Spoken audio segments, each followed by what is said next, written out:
প্রিয় দর্শক, ইসলাম মানে শান্তি, কিন্তু শান্তির ধর্মের বাসিন্দারা আজ পৃথিবীতে সবচেয়ে বেশি অশান্তিতে আছে। যদি এই মুহূর্তে প্রশ্ন করা হয় বর্তমান পৃথিবীতে সবচেয়ে বেশি শোষিত কারা, কারা সবচেয়ে বেশি নির্যাতিত, কোন জাতি সবচেয়ে বেশি বঞ্চিত, অশিক্ষিতই বা কারা, কারা সবচেয়ে বেশি মার খায়, কারা সবচেয়ে বেশি ক্ষুধার্ত হয়ে অনাহারে মারা যায়? প্রিয় দর্শক, উত্তর খুব সহজ। গুজরাটে যারা, কাশ্মীরে তারা, আফগানিস্তানে যারা, প্যালেস্তাইনও তারা, চীনের উইঘুর থেকে মিয়ানমার, সিরিয়া থেকে মিশর, চেচনিয়া, বসনিয়া, ইরাকের কারবালা থেকে আমার সোনার বাংলা, সবখানে আজ মুসলমানেরাই মার খাচ্ছে। চারিদিকে মুসলমানদের এমন অপমান, অধপতন দেখে মনে হতেই পারে এটাই বোধহয় পৃথিবীর সবচাইতে বেশি অভিশপ্ত একটি ধর্মীয় জনগোষ্ঠী। মাঝে মধ্যে তো নিজেকে মুসলমান পরিচয় দিতেও লজ্জা লাগে। দর্শক, এতক্ষণের আমার আলোচনা শুনে আমাদের দেশের অর্ধশিক্ষিত, অশিক্ষিত, মূর্খ যেসব ইসলাম বিদ্বেষী কথিত নাস্তিকেরা আছে তারা পুলকিত হতে পারে, কিন্তু মুসলমান ইতিহাসের পুরোটা এখনো শুরুই করেনি। শুরু থেকে জানতে চলুন, একটু মরুভূমি থেকে ঘুরে আসা যাক। সংখ্যা কিংবা অর্থ দিয়ে ইসলামের বিজয় নির্ধারিত হয়নি, বরং ইমানের শক্তি, সাহস আর বুকের তাজা রক্ত দিয়ে পৃথিবীতে যুগে যুগে ইসলাম প্রতিষ্ঠিত হয়েছিল, যা প্রমাণ করে গেছেন আরবের এক মহামানব, মহাদার্শনিক, মহাকাব্যিক হযরত মুহাম্মদ সাল্লাল্লাহু আলাইহি ওয়াসাল্লাম। শত হাজার লক্ষ মানুষের প্রয়োজন হয় না, একজন মানুষ কিভাবে পুরো পৃথিবীকে বদলে দিতে পারে তার প্রমাণ তিনি নিজেই। রাম রহিমের গল্প কিংবা উপন্যাস নয়, মাত্র আজ থেকে 1450 বছর আগে তিনি যা করে গেছেন তার বাস্তব প্রমাণ এখনো পৃথিবীতে বিদ্যমান। মক্কার সবার কাছে প্রিয় আলামিন খেতাবধারী মানুষটা নবুয়ত লাভের পর রাতারাতি সকলের শত্রুতে পরিণত হয়ে গিয়েছিলেন। শুধু রাসূল সাল্লাল্লাহু আলাইহি ওয়াসাল্লাম নয়, পৃথিবীতে যুগে যুগে যত নবী রাসূল এসেছেন সবাইকে দিন প্রচার করতে গিয়ে নির্যাতন সহ্য করতে হয়েছে। হযরত মুহাম্মদ সাল্লাল্লাহু আলাইহি ওয়াসাল্লামের প্রিয় জন্মভূমি মক্কায় দিন প্রচার করতে গিয়ে যখন বাধার সম্মুখীন হলেন, এমনকি মৃত্যু ঝুঁকি আসতে থাকলো, তখন আল্লাহর নির্দেশে তিনি হিজরত করলেন মক্কা থেকে মদিনায়। মক্কার মদিনা নাম শুনলে অনেকের হয়তো মনে হতে পারে এই গ্রাম থেকে ওই গ্রাম। বাস্তবে মক্কা থেকে প্রায় 450 কিলোমিটার দূরত্বে হিজরত করতে হয়েছিল হযরত মুহাম্মদ সাল্লাল্লাহু আলাইহি ওয়াসাল্লামকে। মক্কার কাফেররা হযরত মুহাম্মদ সাল্লাল্লাহু আলাইহি ওয়াসাল্লাম এবং তিনার সাহাবীদের অবস্থান জানার পর তিনাদেরকে হত্যার পরিকল্পনা করেন। সৌদি আরবের বর্তমান বদর শহরের কাছে তৎকালীন বদর উপত্যকায় এক অসম রক্তক্ষয়ী সংঘর্ষ বাধে। অসম বলার কারণ হচ্ছে হযরত মুহাম্মদ সাল্লাল্লাহু আলাইহি ওয়াসাল্লামের নবুয়ত লাভের পর প্রথম সেই যুদ্ধে কাফেরদের সংখ্যা ছিল প্রায় 1000-এরও বেশি, আর মুসলিম সৈন্যের সংখ্যা ছিল মাত্র 300 জন। অবশ্য কোনো কোনো ইতিহাসে এর সংখ্যা উল্লেখ করা হয়েছে 317। বদর প্রান্তরে 624 খ্রিস্টাব্দের 13ই মার্চের সেই যুদ্ধ আজকের মুসলমানদের জন্য জ্বলন্ত এক উদাহরণ। দুই দলের মধ্যে যুদ্ধ শুরু হবার আগে কাফেররা যখন দেখল তাদের চাইতে নিতান্তই কম সংখ্যক সৈন্য নিয়ে মুসলমানেরা যুদ্ধ করতে এসেছে, তখন কাফেররা ঠাট্টা করে মুসলমানদেরকে বলল, আমরা প্রথমে আমাদের 3 জন যোদ্ধাকে পাঠাচ্ছি, দেখি সাহস থাকলে তোমরা তোমাদের সেরা 3 জন যোদ্ধাকে পাঠাও। এদিকে 317, ওইদিকে 1000 দেখে সাহাবীরা ঘাবড়ে যাননি, বরং কাফেরদের দেয়া চ্যালেঞ্জ গ্রহণ করে সাথে সাথে এগিয়ে যান মুসলিম 3 বীর যোদ্ধা। কাফেরদের পক্ষে উজবা বিন রাদিয়া, সাইবা বিন রাবিয়া, আল ওয়ালিদ ইবনে উতবার মতো তৎকালীন সময়ের রণকৌশলে পারদর্শী 3 শ্রেষ্ঠ যোদ্ধার সামনে মুহূর্তেই দাঁড়িয়ে যান মুসলিম 3 যোদ্ধা, ওবায়দা বিন হারিস, হামজা বিন আব্দুল মুত্তালিব এবং আলী ইবনে আবু তালেব। একের পর এক কাফেরদের 3 জনকে হত্যা করার পর কাফেররা সম্মিলিত আক্রমণ করে মুসলমানদের উপর। মাত্র 317 জনের ইমানি শক্তির কাছে সেই যুদ্ধে কাফেররা পরাজিত হয়েছিল। বদর যুদ্ধে রাসূল সাল্লাল্লাহু আলাইহি ওয়াসাল্লামের আপন চাচা আবু জাহেল ও উমাইয়া বিন খালেফের মতো শীর্ষ নেতা সহ কাফেরদের প্রায় 70 জন মারা গিয়েছিলেন। পক্ষান্তরে 14 জন মুসলিম সৈন্য সেই যুদ্ধে শহীদ হয়েছিলেন। তখনকার সময়ের অত্যাধুনিক সমরাস্ত্র সজ্জিত বিশাল বাহিনীর সামনে নিশ্চিত মৃত্যু জেনেও বদরের যুদ্ধে তিনারা শহীদ হয়েছিলেন বলেই অন্য যে কোনো যুদ্ধের শহীদদের চাইতে তিনাদের মর্যাদা সবচেয়ে বেশি। প্রিয় দর্শক, যে এভাবে শত হাজার লক্ষ মুমিনের পবিত্র রক্তের বিনিময়ে পৃথিবীতে ইসলাম প্রতিষ্ঠিত হয়েছে। এক সময়ের খেজুরের পাতায় ঘেরা জরাজীর্ণ মসজিদগুলোতে আমরা চাকচিক্যতা এনেছি, ছোট্ট কৌটায় ভরা পবিত্র আতরের বদলে আমরা নামি দামি ব্র্যান্ডের পারফিউম পেয়েছি, কিন্তু হারিয়ে ফেলেছি ওমর আলীদের সেই ইমানি শক্তি। বেঈমানি এখন মুসলমানদের রক্তে মিশে গেছে। মাত্র 317 জন সৈন্য নিয়ে 1000 কাফেরের বিরুদ্ধে যুদ্ধ করা মুসলমান এখন সংখ্যায় 16 কোটি হলেও জিম্মি হয়ে আছে মাত্র কয়েকজন পুলিশের কাছে। বদরের সেই বিজয়ের পর মুসলমানদেরকে আর পেছনে ফিরে তাকাতে হয়নি। রাসূল সাল্লাল্লাহু আলাইহি ওয়াসাল্লামের 23 বছরের নবুয়তি জীবনের পুরোটাই অভাবনীয় গতিতে ইসলামের প্রসার ঘটেছে আরব ছাড়িয়ে এশিয়া, আফ্রিকা পর্যন্ত। ইংরেজি 636 সালের 8 জুন রাসূল সাল্লাল্লাহু আলাইহি সাল্লামের পৃথিবীর জীবনের সমাপ্তি ঘটলেও ইসলামের প্রবৃদ্ধি থামেনি। 636 থেকে 634 খ্রিস্টাব্দ পর্যন্ত হযরত আবু বকর রাদিয়াল্লাহু তাআলা আনহু ইসলামের প্রথম খলিফা নিযুক্ত হন। 634 খ্রিস্টাব্দে আবু বকর রাদিয়াল্লাহু তাআলা আনহুর মৃত্যুর পর হযরত ওমর আল খাত্তাব রাদিয়াল্লাহু তাআলা আনহু ইসলামের দ্বিতীয় খলিফা নিযুক্ত হন। রাসূল সাল্লাল্লাহু আলাইহি সাল্লামের পর হযরত ওমরের যুগ ছিল ইসলামের সবচেয়ে স্বর্ণযুগ। তিনার সময় ইসলামের প্রসার ঘটেছিল ঝড়ো বেগে। ওমর রাদিয়াল্লাহু তাআলা আনহুর হাত ধরে একের পর এক দেশ মুসলমান শাসনের অধীনে আসতে থাকে। খেলাফতের দায়িত্ব নেওয়ার প্রথম বছরে হযরত ওমরের হাত ধরে গাজনউদ্দিন যুদ্ধে জয়লাভ করে মুসলমানেরা। একই বছরে সিরিয়ার দামেস্ক পর্যন্ত চলে যায় খেলাফত শাসনের সীমানা। পরের বছর ফালের যুদ্ধে তৎকালীন বেইজেন্টাইন নিয়ন্ত্রিত প্যালেস্তাইন যোদ্ধাদের পরাজিত করেন মুসলমানেরা। 636 খ্রিস্টাব্দের 15 আগস্ট শুরু হওয়া 6 দিন ব্যাপী ইয়ারমুখের যুদ্ধে জয়লাভ ছিল মুসলমানদের জন্য অত্যন্ত তাৎপর্যপূর্ণ। বর্তমান সিরিয়া জর্ডান, সিরিয়া ইসরায়েল সীমান্তে অবস্থিত ইয়ারমুখ নদীর তীরে এই যুদ্ধে পরাজয়ের মধ্য দিয়ে মূলত মধ্যপ্রাচ্যে বেইজেন্টাইন সাম্রাজ্যের মেরুদণ্ড ভেঙে যায়। 637 সালে ভূমধ্য সাগরের পূর্ব অঞ্চল থেকে বেইজেন্টাইন সাম্রাজ্য পুরোপুরি নিয়ন্ত্রণ হারালে পুরো মধ্যপ্রাচ্য জুড়ে মুসলমানদের খেলাফত প্রতিষ্ঠিত হয়। 640 সালে আর্মেনিয়া বিজয় করেন মুসলমানেরা। 642 সালে আলেকজান্দ্রিয়াও খেলাফতের অধীনে চলে আসে। ইসলামের একের পর এক বিজয়ের একই সাথে চলেছে মুসলমানদের বিরুদ্ধে ষড়যন্ত্র। 644 সালে হযরত ওমরের অনাকাঙ্ক্ষিত মৃত্যুর পর তৃতীয় খলিফা হিসেবে দায়িত্ব নেন হযরত ওসমান রাদিয়াল্লাহু তাআলা আনহু। একের পর এক ষড়যন্ত্রে খলিফাদের মৃত্যু হতে থাকলেও ইসলামের মৃত্যু হয়নি, বরং তা সম্প্রসারিত হতে থেকেছে। আরব থেকে মুসলিম শাসনের জনপ্রিয়তা পায় ইউরোপ পর্যন্ত।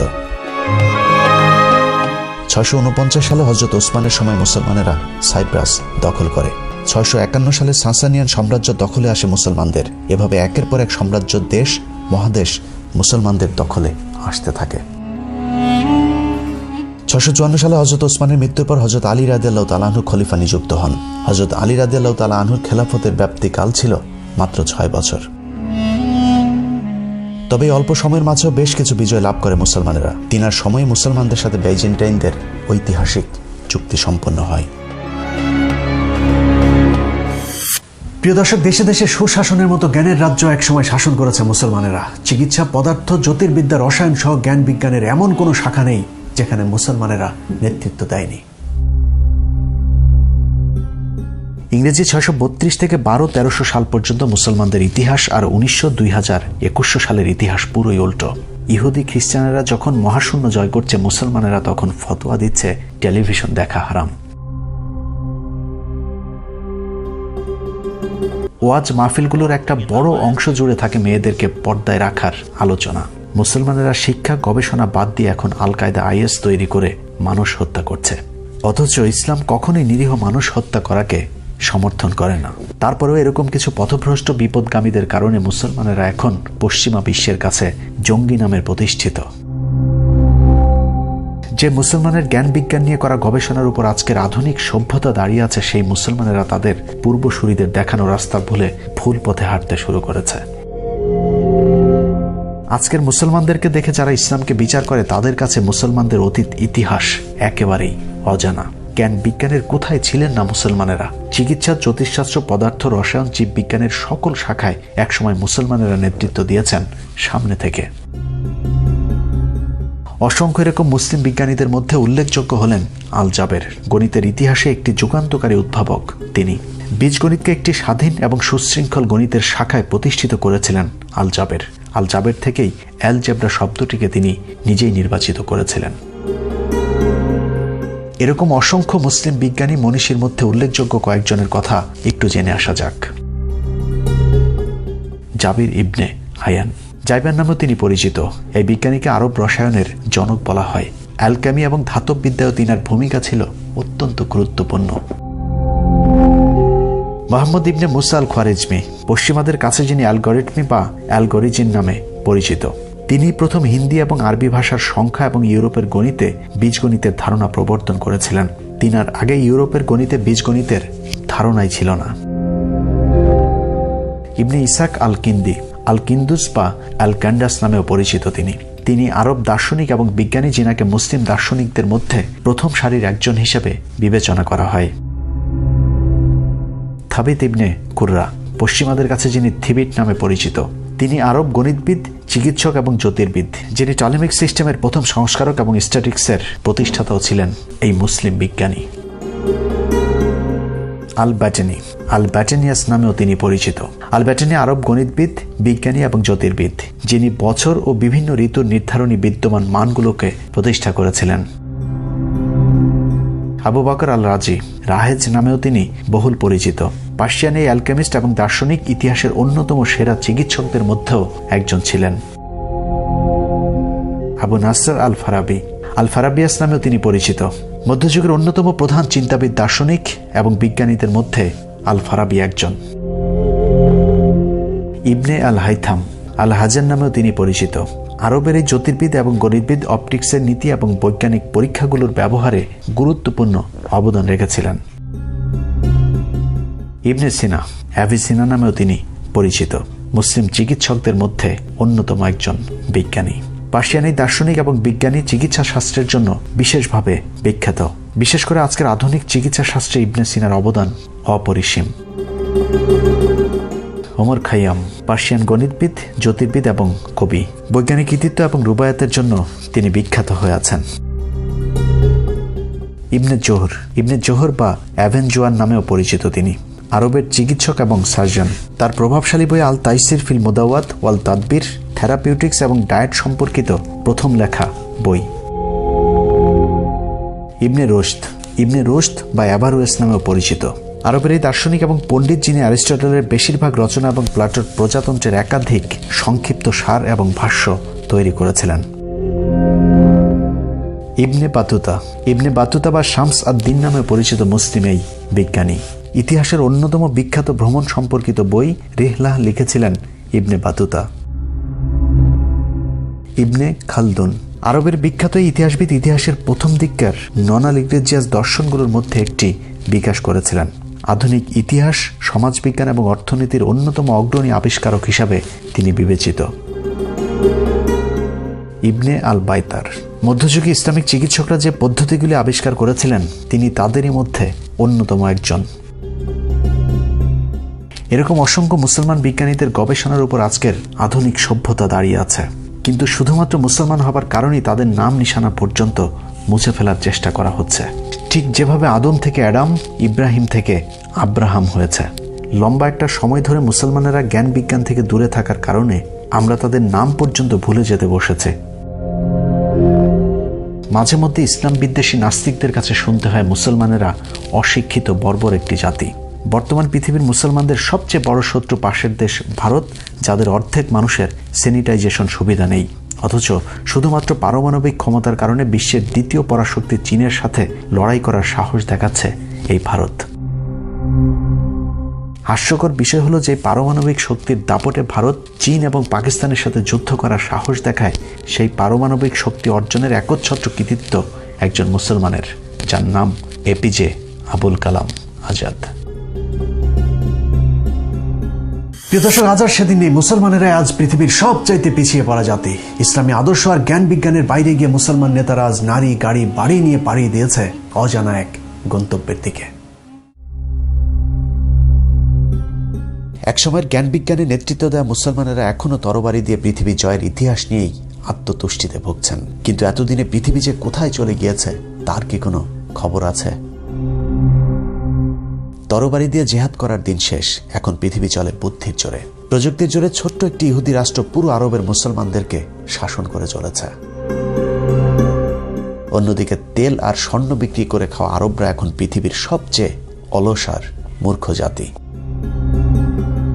উপমহাদেশের মুসলমানদের অবস্থাও একই রকম। ব্রিটিশরা ভারত উপমহাদেশে আসার পর হিন্দুরা যখন ইংরেজি শিখে অফিস আদালতগুলোতে চাকরি শুরু করলো, তখন মুসলমানদের ধর্মীয় নেতারা ফতোয়া দেওয়া শুরু করলো ইংরেজি শিখলে নাকি মুসলমানেরা সব কাফের হয়ে যাবে। সেখান থেকে আমাদের অধঃপতন শুরু। মোল্লারা শেষ পর্যন্ত মাদ্রাসার শিক্ষা ব্যবস্থা পেয়েছে, কিন্তু সেই সব শিক্ষা ব্যবস্থা আধুনিক শিক্ষা থেকে অনেক দূর পিছিয়ে। ঘরের মধ্যে টিভি ঢুকাইছেন, টিভি দেখা হালাল না হারাম?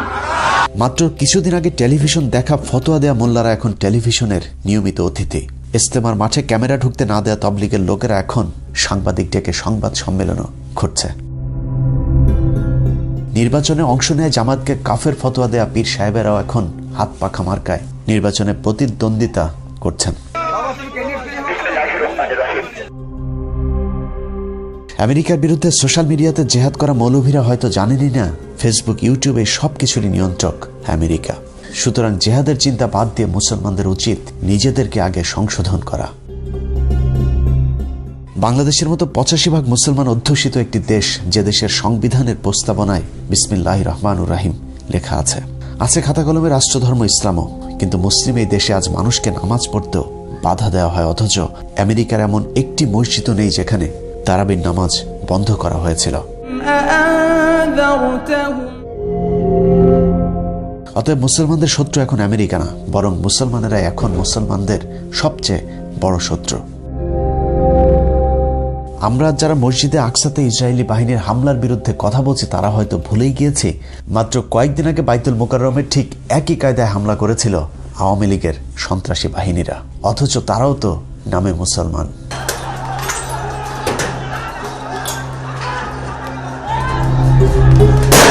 পশ্চিমারা ধর্মের ভালো দিকগুলো তাদের বাস্তব জীবনে কাজে লাগিয়েছে, আর আমাদের দেশে ধর্মের ভালো দিকগুলোকে সরিয়ে মাদ্রাসা মসজিদকে বানানো হয়েছে ব্যবসা প্রতিষ্ঠান।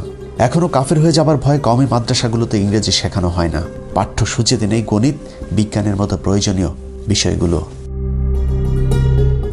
যে কারণে দেশের দ্বিতীয় বৃহত্তম শিক্ষিত এই জনগোষ্ঠীর জন্য মাদ্রাসা বা মসজিদে চাকরির বাইরে আর কোনো সুযোগ থাকছে না। বৈজ্ঞানিক বানানো হয় না, ডাক্তার হয় না, দার্শনিক হয় না, ইসলামী শিক্ষার গভীর জ্ঞানী করে তোলা। চাকরির মতো রাজনৈতিক ক্ষেত্রে তারা কতটা পিছিয়ে তার নজির হেফাজতের বর্তমান অবস্থা। ভারতীয় গোয়েন্দা সংস্থা রয়ের ডিভাইড অ্যান্ড রোল পদ্ধতিতে বাংলাদেশের মুসলমানদেরকে ধ্বংসের যে মিশন হাতে নেওয়া হয়েছিল তা হয়তো তারা বুঝে উঠতে পারেনি। মিথ্যা বানোয়াট অভিযোগ তুলে জামায়াতে ইসলামের নেতাদের যখন হত্যা করা হয়েছিল তখন হেফাজত মনে মনে খুশি হয়েছিল ধর্মীয় মাঠে একক রাজত্ব করবার আশায়, কিন্তু জামায়াতের দিন শেষ, হেফাজতের বাংলাদেশ। এ অবস্থা খুব বেশি দিন টেকেনি। জামায়াত ইসলামীর এখন নামগন্ধ নাই, এটা অসল হইয়া গেছে, এটা চলে না। রয়ের খেলা যে তখনও শেষ হয়নি এটা বুঝতে মাওলানা শফিদের যতদিন লেগেছে ততদিনে অনেক দেরি হয়ে গিয়েছে। একসময় মাওলানা শফির বন্ধু সরকার আর এখন কওমিদের কথা শোনে না, বরং কওমিরাই মধ্যরাতে সরকারের দরজায় গিয়ে প্রাণ ভিক্ষা চাইতে ব্যস্ত। সরকারের মাত্র কয়েকদিনের অত্যাচার আর নির্যাতন থেকে বাঁচার জন্য হেফাজতের অনেক নেতাই এখন পদত্যাগ করতে শুরু করেছে, কিন্তু তাতেও খুব একটা লাভ হচ্ছে না। এর জন্য যতটা না ইসলাম বিদ্বেষী আওয়ামী সরকার দায়ী, তার চেয়েও বেশি দায়ী আলেমদের একাংশ, কারণ তারা শত্রু আর বন্ধু চিনতে ভুল করেছিল। হেফাজতের 5 মের ঘটনার পর আল্লামা শফিকে নিয়ে প্রকাশ্যে মিথ্যাচার করেছিল কথিত প্রধানমন্ত্রী শেখ হাসিনা। এছাড়া তাকে নিয়ে কুরুচিপূর্ণ বক্তব্য দিয়েছিল মাদার অফ মাফিয়া। সেই সময়টাই ছিল বাংলাদেশে ইসলামী দলগুলোর জন্য টার্নিং পয়েন্ট। হেফাজতের কয়েকশো এতিম অসহায় শহীদের বিচার তো দূরের কথা, এখন পর্যন্ত আনুষ্ঠানিকভাবে সেই রাতে শহীদদের পূর্ণ সংখ্যাও প্রকাশ করেনি হেফাজত। উল্টো ফরিদউদ্দিন মাসুদের মধ্যস্থতায় শেখ হাসিনার কাছে মাত্র 15 কোটি টাকায় বিক্রি হয় শফিপুত্র আনাস মাদানী, মুফতি ফায়জুল্লাহ সহ হেফাজতের প্রভাবশালী কয়েকজন নেতা। বাবুনগরী কাশেমী সহ কয়েকজন নেতা অনড় থাকলেও তাতে লাভ হয়নি। বাবুনগরী পন্থীদের বাদ দিয়ে কওমি সনদের নামে 5 মের শহীদদের সাথে চরম বেইমানি করে খুনি হাসিনার সাথে হাত মেলায় শফি। তারপর থেকে কওমিপন্থী আলেমরা সরকারকে নিজেদের লোক ভাবতে শুরু করে, যে কারণে নিয়মিত সরকারের গোয়েন্দা সংস্থাগুলোর সাথে যোগাযোগ রেখে ব্যালেন্স করার চেষ্টা করেছে তারা। এই মূর্তি সংস্কৃতিকে রুখে দেওয়ার জন্য গোটা বাংলাদেশ ব্যাপী তাওহীদি জনতা আবার শাপলা চত্বরে যাবে। কওমি আলেমদের বক্তব্যগুলো কখনো খুব গরম হয়েছে, আবার কখনো নরম। আমরা ডাক দেব বঙ্গবন্ধুর কন্যা শেখ হাসিনাকে ঘুম থেকে জাগ্রত করবার ডাক। মামুনুল হকেরা নরম থেকে গরম হলেও ভারতীয় ভ্যারিয়েন্ট হাসিনা সুযোগের অপেক্ষায় ছিলেন। অন্যদিকে মামুনুল হকের বিশ্বাস ছিল সরকার তো তাদেরই লোক, যে কারণে দেশের চরম মুহূর্তেও জনৈক নারীকে নিয়ে রিসোর্টে যেতেও সাহস পেয়েছেন। ভেতরে ভেতরে সরকারের জালে যে তারা বন্দী হয়েছে সেটা হয়তো তারা নিজেরাই জানতো না। মামুনুল হকের দ্বিতীয় স্ত্রী কিংবা অবৈধ এক নারীর সাথে রিসোর্টে সময় কাটানোকে কেন্দ্র করে সংসদে পর্যন্ত আলোচনা হয়েছে। যত অপবিত্র কাজ করে আজকে ধরা পড়ে সোনারগাঁয়ে একটা রিসোর্টে, এখন সেটা ঢাকার জন্য নানা রকমের চেষ্টা। পার্লারে কাজ করে এক মহিলা। বিষয়টি দেখে মনে হয়েছে মামুনুল হক বাংলাদেশের একমাত্র প্রাণী যে কিনা এমন জঘন্য অপরাধ করেছে, অথচ যেই সংসদে দাঁড়িয়ে হাসিনা মামুনুল হকের বিরুদ্ধে কথা বলেছে সেই সংসদেই নারীবাজের অভাব নেই। মাত্র কয়েকদিন আগে ভাইরাল হয়েছিল চাকরির লোভ দেখিয়ে তারপর ময়মনসিংহের এক এমপি কিভাবে নারীকে ধর্ষণ করেছিল। তারও আগে বের হয়েছিল রাজশাহীর আরেক এমপির নারী কেলেঙ্কারির ভিডিও। এভাবে একটা মানুষের জীবন নষ্ট করে দিয়ে, যদি এক কথায় বলা হয় তাহলে সংসদে যতজন বসে আছে তাদের বেশিরভাগ নিজের স্ত্রীর চাইতে অন্য নারীর সাথে রাত কাটিয়েছে বেশি।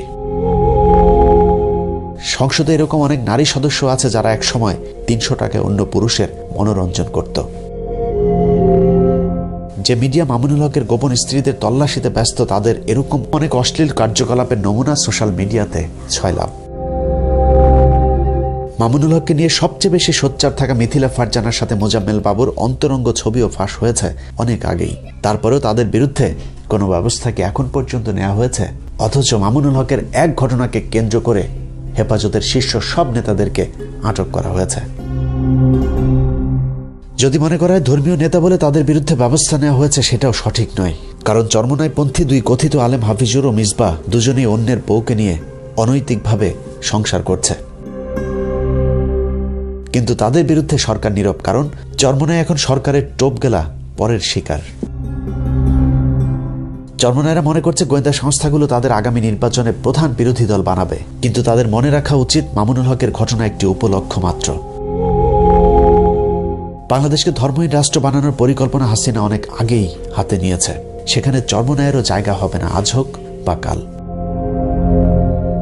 কারণটা মনে রাখতে হবে, হানাফি, শাফি, আহলে হাদিস, আহলে সুন্নাত নয়, ভারতের টার্গেট বাংলাদেশের মুসলমান।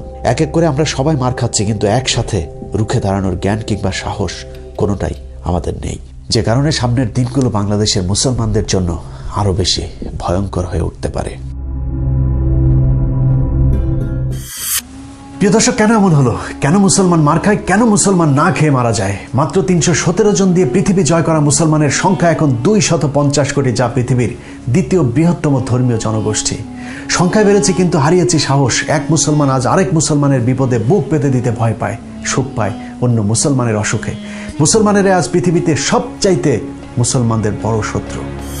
নিজেদের এমন করুণ অধপতনের জন্য আমরা নিজেরাই দায়ী। কারণ সুন্নাত মানে আমরা এখন শুধু 4 বিয়ে করাকেই বুঝি, কিন্তু ইসলাম প্রতিষ্ঠার জন্য নিজের দাঁত ভাঙাও যে একটা সুন্নাত, সেটা আমরা ভুলে গিয়েছি ইসলামের জন্য নিজেদের জীবন বিলিয়ে দিতে। আল্লাহর ঘর মসজিদ তৈরি করবার জন্য আমরা এখন ভিক্ষা করে টাকা তুলি, কুরবানির পশুর চামড়া তুলি আমাদের সন্তানদেরকে ইলমের দিন শিক্ষা দেবার জন্য।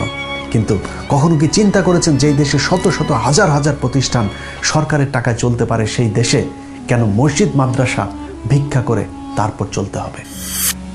ভিক্ষা করে পৃথিবীতে ইসলাম প্রতিষ্ঠিত হয়নি। ভিক্ষা করে হয়তো কোনো রকম বেঁচে থাকা যায়, কিন্তু নিজের পূর্ণ অধিকার প্রতিষ্ঠায় লড়াই করতে হয়। তার জন্য প্রয়োজন ঐক্য। কে কোথায় হাত বাঁধে, কে বিশ্বাস করে কোন মাঝহাবে, কে হেফাজতি, কে জামাতি, এসব নিয়ে তর্ক করার সময় এটা না। 16 কোটি মুসলমানের দেশে রমজান মাসে বন্ধ হয়ে যাওয়া মসজিদ মাদ্রাসা যদি খুলতে হয়, তাহলে তালা ঝুলাতে হবে অত্যাচারী শাসকের হাতে। বর্তমান শ্বাসরুদ্ধকর পরিস্থিতি থেকে হতাশ হবার কিছু নাই। মুসলমান হয়ে জন্মেছে আর আমরা তো জন্মগতভাবেই সৌভাগ্যবান। ভারতীয় দালাল নব্য ফেরাউন হাসিনার বিরুদ্ধে এই যুদ্ধে সাময়িক পরাজিত মনে হতে পারে, কিন্তু শেষ হাসি তো আমাদেরই। কারণ আল্লাহ কোরআনে কথা দিয়েছেন, নিরাশ হও না, যদি তুমি মুমিন হও, বিজয় সুনিশ্চিত। আল্লাহ হাফেজ।